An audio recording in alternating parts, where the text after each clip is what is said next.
And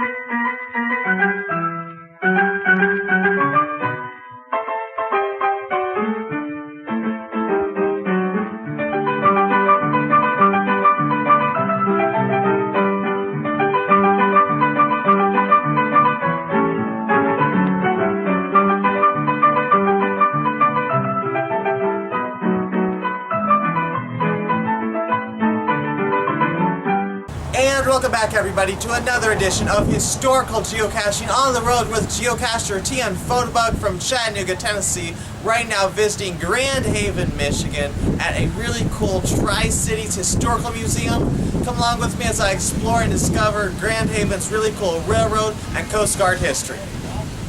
Built in 1870, this building has been prominent in Grand Haven's history, both as a railroad depot and as a historical museum. For many years, downtown Grand Haven enjoyed train whistles and churning locomotives arriving here with passengers and freight. But the last train left in 1958 and the depot reopened as a museum in 1972 to honor the city's past.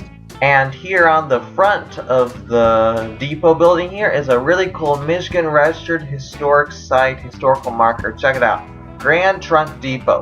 This depot was constructed in 1870 as the western terminus of the Detroit, Grand Haven, and Milwaukee Railroad.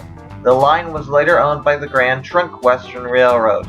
The station served at Grand Haven as a passenger depot until passenger service between Detroit and Grand Haven ended in 1955. The city of Grand Haven purchased the property in 1967 and leased the depot to the Tri-Cities Historical Society.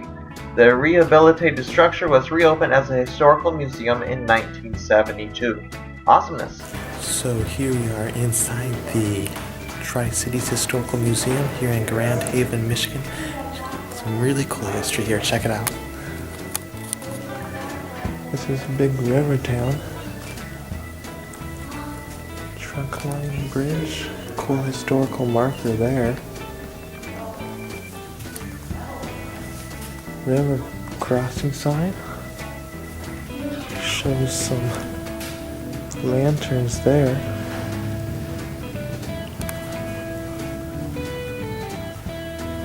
Over here is a really cool railroad baggage cart from the 1920s. Coolness.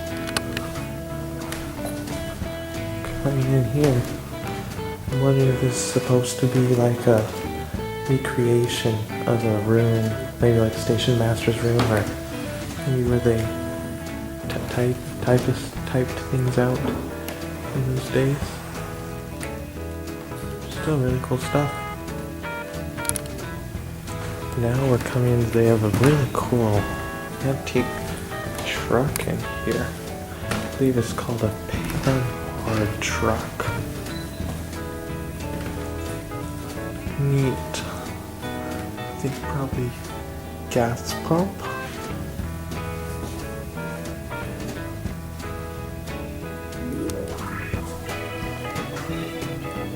Over here is a 1960 Bowden Spacelander bicycle. Coolness.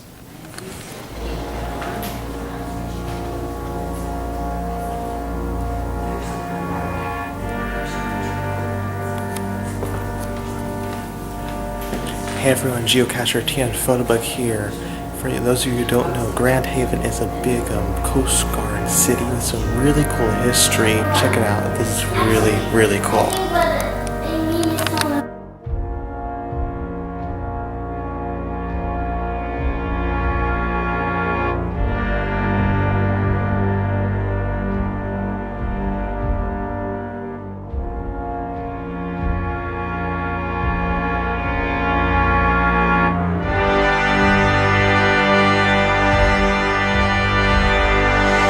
Following the disastrous 1929 shipping season in which 4 ships were lost in 1 month, public outcry led Congress to quickly pass a bill that called for more protection of sailors and boat owners.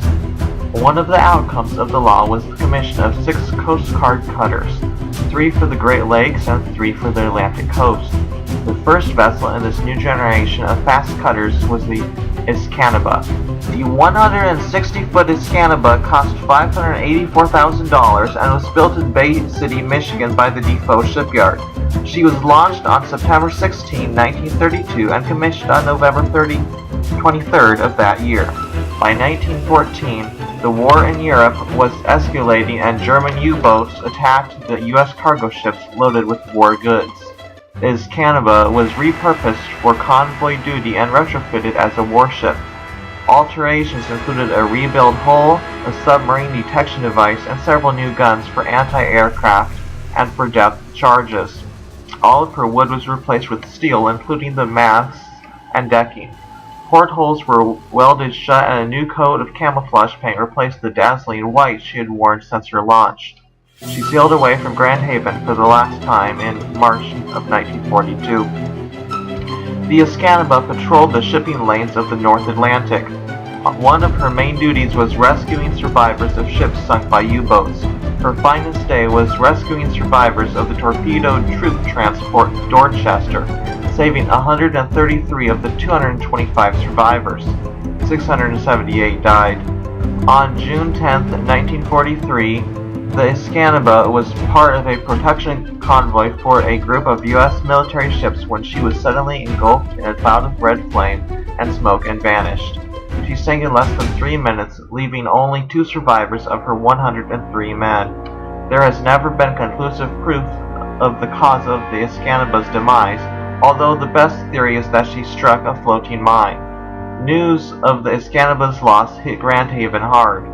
3 of the lost crewmen were Grand Haven natives, and the townspeople viewed her as their ship.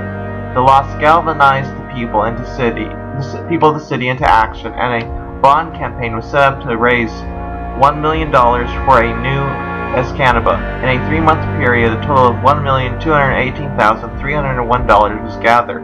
The government was so impressed by this extraordinary achievement that it broke with policy and renamed a cutter then under construction the Escanaba II. Well, I hope you really enjoyed this video and photo slideshow of the TriCities Historical Museum here in Grand Haven, Michigan. Really neat to learn of the train and Coast Guard history.